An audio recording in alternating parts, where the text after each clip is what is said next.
it strengthens our bilateral relationship from the family, individual's family, but also the issue of business, Ghanaian businesses, Zambian businesses working together over years. And we, the succeeding leaders, so to say, have continued in that trajectory, in the path that our two great leaders carved for Ghana and Zambia, and I must say, for Africa. The Organization of African Unity, then as it was called, President Nkrumah, President Kaunda, Nyerere and others played a fundamental role in that Pan-African relationship, so to say. And today we pride ourselves on the African Union, but we must not forget where we are coming from.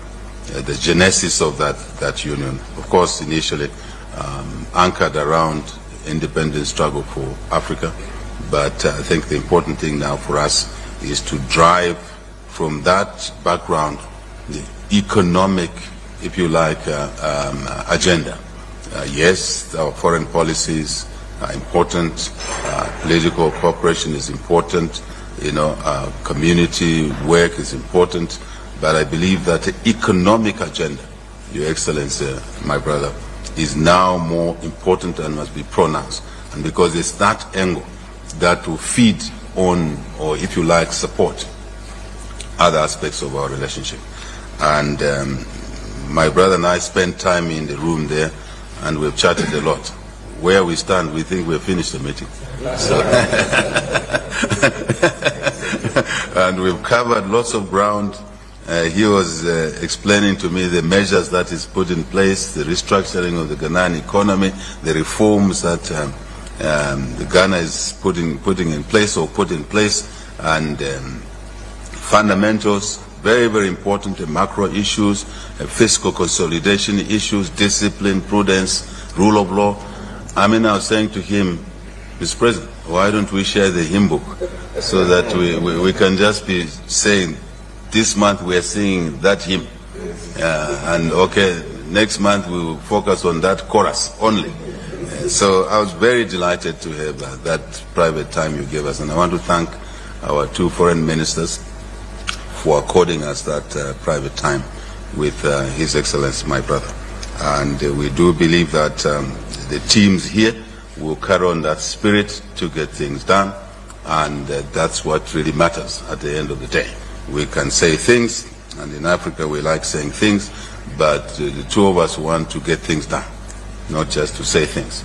And I leave it to him. I think he will make a suggestion on one of the things we've agreed to encompass all these various pieces and bits that needs to be put together in a structured way. But we also really looked at issues of specific experiences that matter to us, both of us. For Ghana, the gold sector experience is important for us to avoid reinventing the wheel, Minister of Mines. By the way, my brother, Excellency, I sent that Minister of Mines early on into our government to Ghana to learn a few things, but time has come to now walk through properly the issues that you are confronting in Ghana, large-scale mining, but also small-scale artisanal mines. So I won't waste too much time, but we will cover those issues in more detail. But more important, on how we can avoid, as I said, reinventing the wheel, and really just get on with the work that Ghana has already invested in, which is relevant to us as well. And obviously other sectors, how to deal with multilaterals as we work with them in Ghana, Zambia. It was important to us. On the continent of Africa, my brother and I are part of a team of African presidents that are working on the reform of the African Union, plus the reform of the global financial architecture, mainly to deal with the cost of capital, how Africa is treated in those areas, because we're having to pay a higher cost of capital than any other continent, even in the same business, similar business, same sector. And you can't accuse us of being inefficient when one element, which is crucial, is capital, is brought to the continent, to our countries, at a much, much higher cost, injecting a higher cost of doing business in our countries. So I was very delighted that the two of us are aligned in those areas, And on a global level, I think there are things that we understand that the changes in the geopolitical situation does affect Africa, does affect our countries, and we need to remain strong to ensure that as countries, as a continent, we can manage those challenges much better and ensure that our economies continue to grow. The issues around, obviously, us working together more, Ghana and Zambia, not just presidents, but businesses, individuals, families, we're already doing it. But I think let's extend that to investment for the mutual benefit of the Ghanaian people and the Zambian people. I will not spend too much time around these issues, but really to say we intend and we're desirous of deepening our cooperation and using that as a building block towards the Africa Free Trade Area. And we're very happy that Ghana is hosting the Secretariat for the Africa Free Trade Area, and Zambia will do everything to support Ghana to succeed in that area. I think the spirit of Pan-Africanism only means something to the Ghanaians and Zambians and Africans when leaders, ministers like those seated in this room are able to deliver education for our people, able to deliver job opportunities, especially for our youthful population, and business opportunities. I believe that Mr. President will cover a lot of other things that we agreed or we want this team to pull together in a structured way. Otherwise, Your Excellency, my dear brother, and your team, we're very, very happy to have you here in Zambia, in Lusaka. This is your town, this is your country, and feel free as we complete our formalities. We also want some of you to come back with your families to do some holiday instead of always going to Europe. Come and do your holidays in Zambia, Big Falls, the game, and the same for Zambians to have their holidays in Ghana. I think these are small things that matter a lot. Your Excellency, thank you very much. Thank you.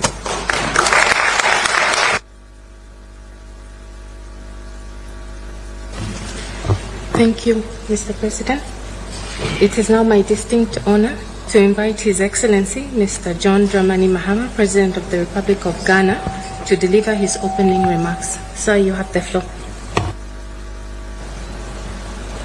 Yeah, thank you very much, my brother.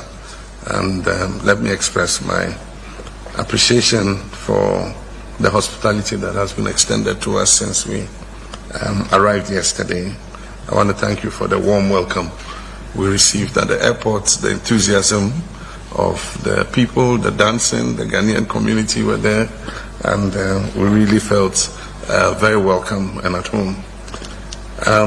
We're happy to be here in the State House to discuss issues of bilateral relations between Ghana and Zambia. As you rightly said, Mr. President, the relations between Ghana and Zambia have been historic, based on the early relations between our two presidents.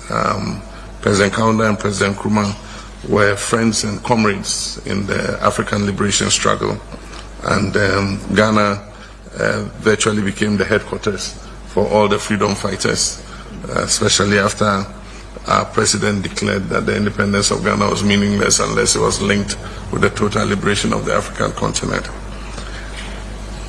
Our forebears fought the battle of liberation from colonial domination, and they called for us to come as a united continent instead of different countries. I think that today we can appreciate that call even much better, because Ghana will be 70 years would be celebrating 70 years of independence next year, and we all can see, as the first sub-Saharan African country to become independent, if we look at the trajectory that the African continent has taken, the divisions that were created between us by the Berlin Conference has made us not able to develop at an optimal speed and create the kind of prosperity that we need for our people. And so today we can understand that we need to forge even closer links, both in terms of our continental body. But in my discussion with President Chilema, we agreed that we should strengthen bilateral relations even more across regions. And so while we cooperate at the continental level, bilateral relations between countries can make a very big difference. I met the Ghanaian community yesterday in the evening, and they asked me to extend their appreciation and thanks to you and your government for the very kind hospitality that you afford them. They say they feel comfortable and at home. And as you yourself have said, some of them were multinational families because the wives were Zambian and the husbands were Ghanaian, or vice versa. And like you said, that is the best way to build relationships. Half Zambian, half Ghanaian, but all African. And so we wish to thank you very much. They are thriving, they are doing well, and they feel at home here. Incidentally, Ghana and Zambia seem to be on the same trajectory. We've been dealing with economic challenges, and we both went into debt restructuring, negotiations with the official creditor committees and all that. And we've all been implementing reforms, economic reforms, to try to establish fiscal consolidation. And so in that sense, Zambia and Ghana are on the same trajectory. And so there's a lot that we can learn from each other and a lot of experiences we can share. As my brother said, the time you afforded us together made us cover a lot of ground. And I agree with him that actually the meeting is over because we've made our minds up about what we want to do. We discussed issues to do with the mining industry, like Mr. President said, because both of us have a mining industry that faces the same challenges. We have issues of artisanal mining, small-scale mining, and then we have our issues with the large-scale corporate multinational mining companies. And so we discussed a lot of things about how we can share our experiences in that regard. And so it's something that we are determined to do. We have similar issues with agricultural production and marketing of products across countries. We are happy that the AU moved on the issue of continental free trade, but we cannot develop continental free trade in a vacuum unless we develop those bilateral relations that will identify what products we can exchange and create the conditions for us to make those exchanges. And so we think that even though we have the Permanent Joint Commission, we must enhance the relationship to a new level.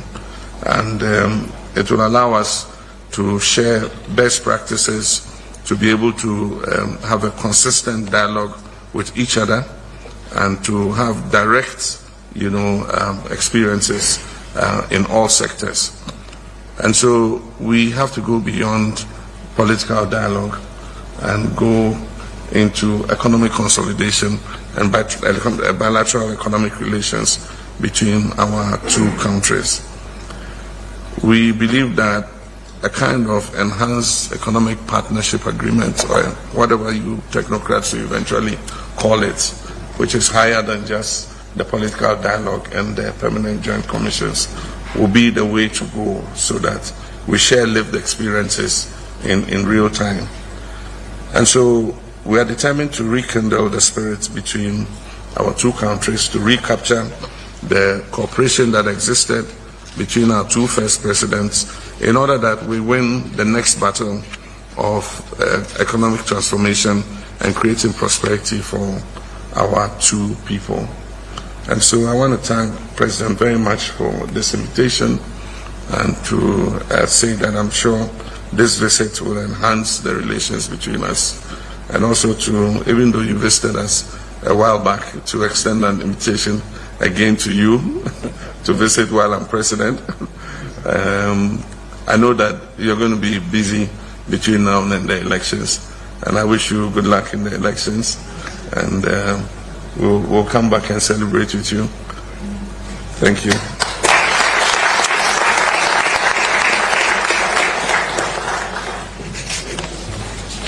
Thank you, Mr. President.